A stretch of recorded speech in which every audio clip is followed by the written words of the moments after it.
Yo sa mga D-Wire, so quick unboxing muli tayo para sa 8th batch ng ating pasabay tsaka ng ating konting personal stash. So nasa labas pa iba pero unahin muna natin itong mga dragons. Ayan, dalawang 36 shots. So meron pa nagpapasabay sa akin ito, apat pa kaso hindi na kasya sa kotse. So ipapakita ko sa inyo yung sitwasyon sa kotse namin kung gaano na kasikip, kaya hindi ko na natanggap yung iba, kaya pasensya na. Eto, isisingit ko dyan sa cake na yan kung bakit hindi ko na kayo na-entertain nung kahapon, November 26. November 26. So pasensya na sa mga hindi ko na-entertain na mapasabay ka, kasi tingnan nyo na yung kotse namin ngayon, punong-puno na. So kaya babalik na lang tayo sa Sabado. Ayan. Dito hindi ko na malagyan kasi hindi ko na makikita eh. Pwede pa sana akong magdagdag, yan nga lang. Kaligtasan naman ng medyo tagilid. Kaya hindi ko na kinuha yung isa pang nagpapasabay. So yan, punong-puno rin. Tinamada ko na ng ayos, magkasya lang. Sa Sabado, biyahe ulit tayo. So yun, nakita nyo naman yung sitwasyon sa kotse.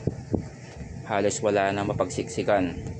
So shoutout pala muna sa mga nagpasabay sa batch na to, kay JRJ or Nayard Judge, kasi yun yung pangalan niya sa Facebook, Joseph Tan, Tamsi, kay John Jerry, kay Sunset Chua, Gekolat, Bolshoy, Christian Tito, Pompom, Eman Di Mayuga, JJ Janiero, at kay Julius Espinelli.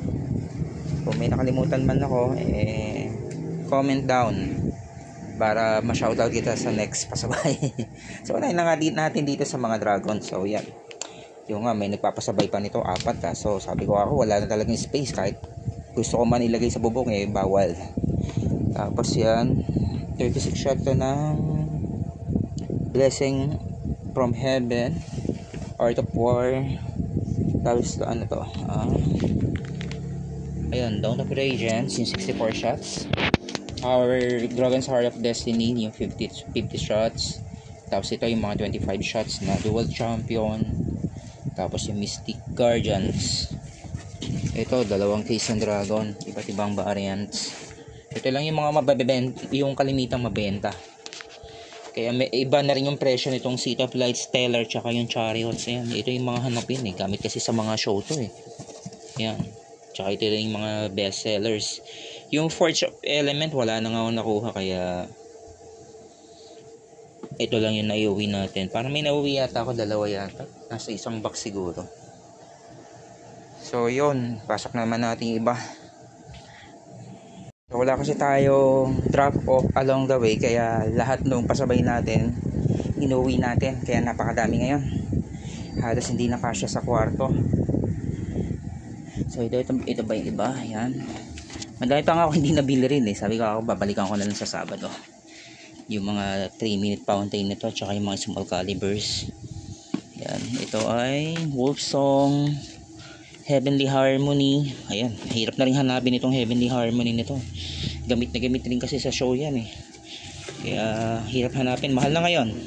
Kung may makita kayo sa ibang store dun sa mga hindi ganong kilala o hindi ganong sikat, mahal ang bentahan nila, 1-2, minsan makatawad na 1-1. So ito, Happy Flower, isang box. 5-star ng Dream Lab, Porsche, tsaka Phoenix. Ito, 10 pirasong yung RC 30 shots. Mabenta rin to, ang daming lagi nagpapasabay sa akin ito. Sana pagbalik natin meron pa. 3-minute fountains, Halloween, tsaka yung sa rooster. So ilagay muna natin sa isang tabi yung hindi natin yung mga nabuksan na. So yan, dalawang triple shooter ng JLJ, pocket size ng 2-inch bombshell, 7 shots ng FOL. Parang hindi 2-inch yung kung titingnan pero sabi 2-inch daw yan.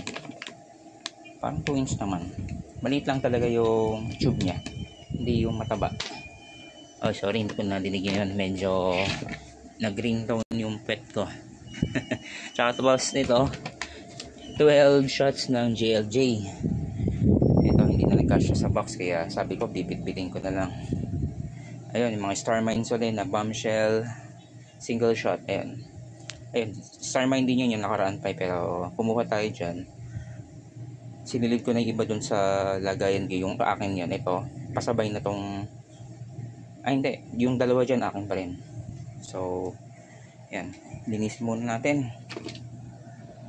Ito pala, ayan, Apollo. Ang hirap hanapin na nito talaga. Mahal na yung kuha ko niyan sa ibang store eh. 1.2 na nga yung benta nila, katawaran ko lang. Ayan, Spaceball, Silver Dragon, Harlequin. Ito naman ay, ayan, Fairy Shocking, dalawa rin ng class B ng Tiger, tapos dalawang Apollo pa to. Ayan, magkakaibang store na kaya open yan eh. Hindi na ko na nilang kasi wala na talaga mahanap na ibang Apollo dun sa pinagkukunan natin na suki. Ayan, pinakita ko na kanina 36 shots. Ayan, tinagol ko muna tape para diretso na, wala akong tripod eh. So ito galing kay Madam Rosalie itong mga batch na to. Ayan, fat cut. Parang kailangan ko lang dito ay 7, pero nagpasobra na ako sa kanya, sobra. Fat cut, tapos yung mga fountains, tsaka itong B7, mga pailaw, mga fountains. Ayan, may higad rin pala. Ano pa ba yung nasa? Parang may fire fairy dyan eh. So hindi ko na gano'ng bubuksan kasi ang hirap eh. Wala nang papaglagyan. Sikip. So hindi na tayo nag price update vlog kahapon kasi ang bilis tumaas ang presyo ngayon.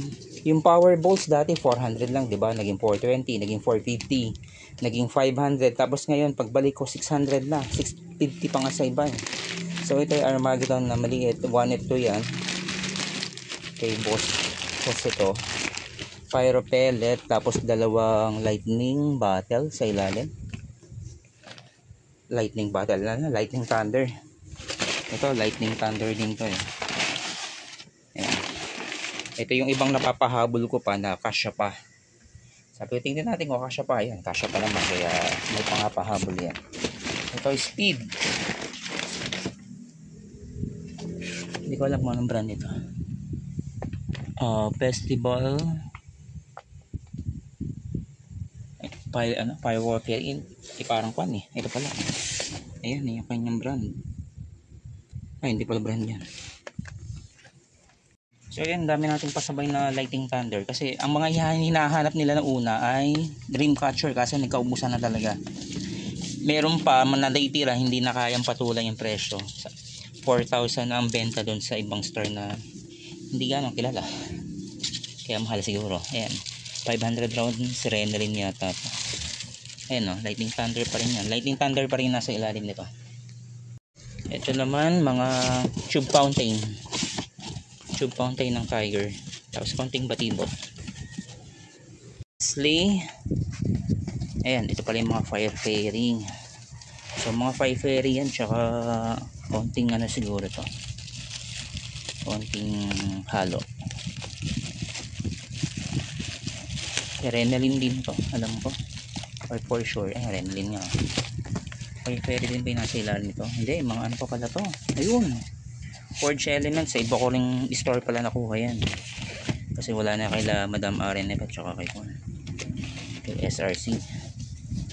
Ang ilalim nito, ano to, Fire Fairy din. Yung Titanium Salute kay Madam RNF. So yun lang yung mga pasabay natin ngayon. So pasensya na talaga dun sa mga hindi ko na-entertain sa pasabay ng November 26 kasi talagang loaded na, kita nyo naman sa kotse. So biyahe ulit tayo Sabado, November, ano ba ngayon? 29, yan.